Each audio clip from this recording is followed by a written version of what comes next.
Hello guys, कैसे हैं आप सब लोग। आइए आज हम बात करते हैं अपनी भारतीय शादियों की अनोखी परंपरा और रीत रिवाज के बारे में, जो कि हमारे भारत में विशेष रूप से होती है।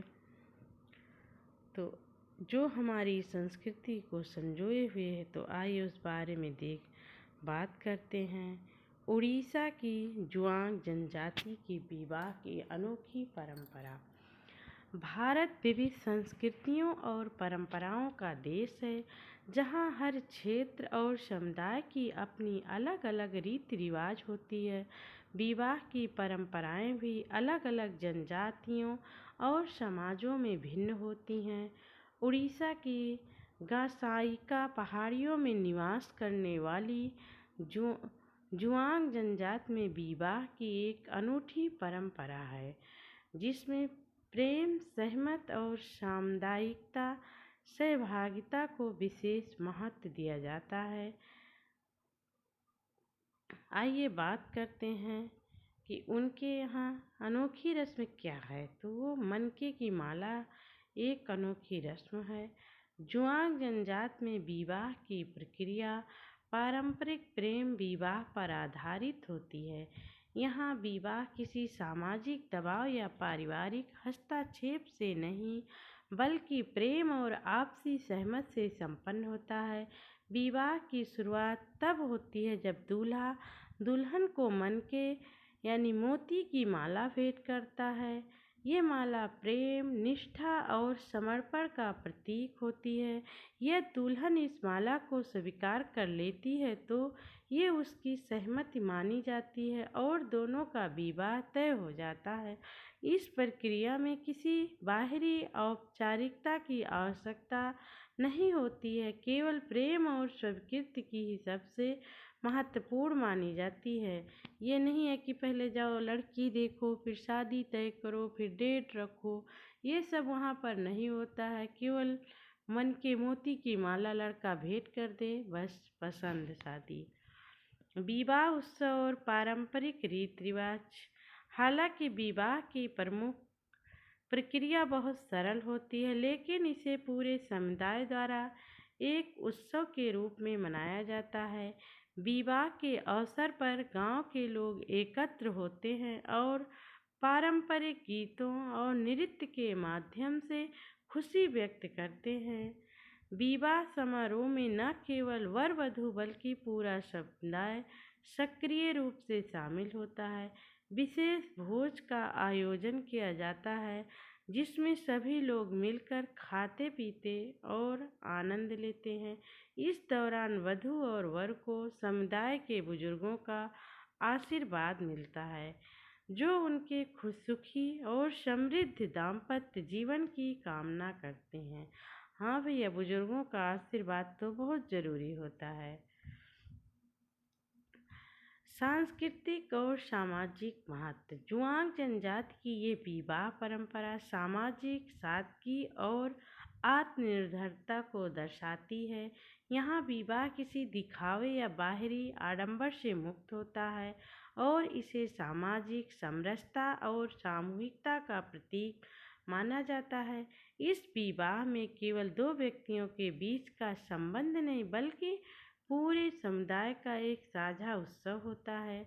ये परंपरा आधुनिक समाज के लिए एक प्रेरणा हो सकती है, जहाँ कई बार विवाह महंगे आयोजनों और पारंपरिक दबावों का शिकार हो जाते हैं। आजकल शादी विवाह में बहुत देखने को मिलता है कि उनके यहाँ तो ऐसे खर्चा हुआ, हम अपने यहाँ ऐसे करेंगे। उसके बाद में होता भैया खाना नहीं अच्छा है, दहेज कम मिला है। तो ये सब बिल्कुल नहीं सोचना चाहिए।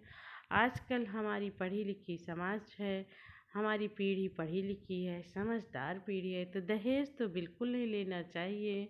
लड़की देख के आपको शादी करना चाहिए, क्योंकि दहेज बहुत दिन नहीं चलता है, बहुत दिन नहीं टिकता है। लेकिन अगर लड़की अच्छी मिल गई तो आपका दोनों कुल माना जाता है बहुत अच्छे से। वो भी अगर आप बिना दहेज के शादी करेंगे तो लड़की भी सोचेगी कि देखिए हमारे घर वाले इतने अच्छे हैं कि हमारे पापा का एक पैसा नहीं खर्च करवाए। बाकी तो लड़की के पिता तो इतना तो जानते ही हैं कि हमारी लड़की है, वो तो खुद ही अपने हैसियत से ज़्यादा देते हैं। कभी वो कोई पिता अपनी लड़की को कम नहीं देगा। तो हम लोग को आने वाले समय में दहेज से बिल्कुल ही दूर रहना चाहिए और अपने बच्चों को भी सिखाइए, आप मेहनत करो, आप पढ़ाई लिखाई करो, नौकरी करो और किसी से धन ले के शादी मत करो।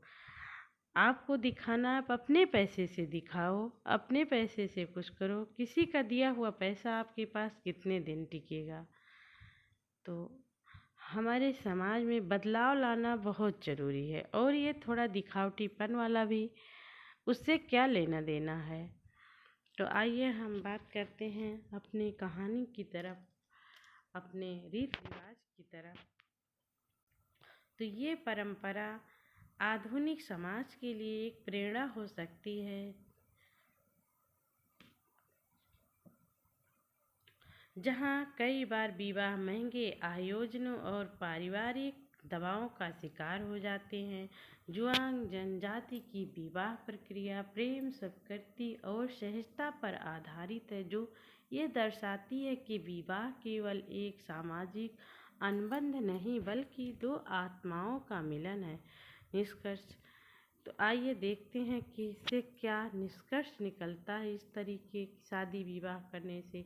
जुआंग जनजाति की विवाह परंपरा उसकी समृद्धि सांस्कृतिक विरासत का प्रतीक है। यह प्रेम और सहमत पर आधारित एक स्वाभाविक प्रक्रिया है, जिसमें परिवार और समाज का हस्तक्षेप नहीं होता।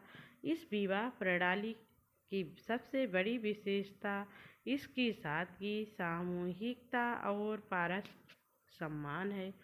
यह परंपरा दिखाती है कि विवाह केवल एक व्यक्तिगत निर्णय नहीं बल्कि एक सामाजिक और सांस्कृतिक उत्सव भी हो सकता है। तो हमारी वीडियो कैसी लगी, प्लीज़ लाइक, सब्सक्राइब, शेयर ज़रूर कीजिएगा। और हम इसी तरीके से आपके लिए आपके यहाँ किस तरीके शादी होती है, कैसे रीति रिवाज हैं, उस पर वीडियो लेकर आएंगे। आप कमेंट में ज़रूर बताइएगा कि आप किस राज्य के हैं। तो मिलते हैं हम आपको अपने अगले वीडियो में। तब तक के लिए धन्यवाद। Take care.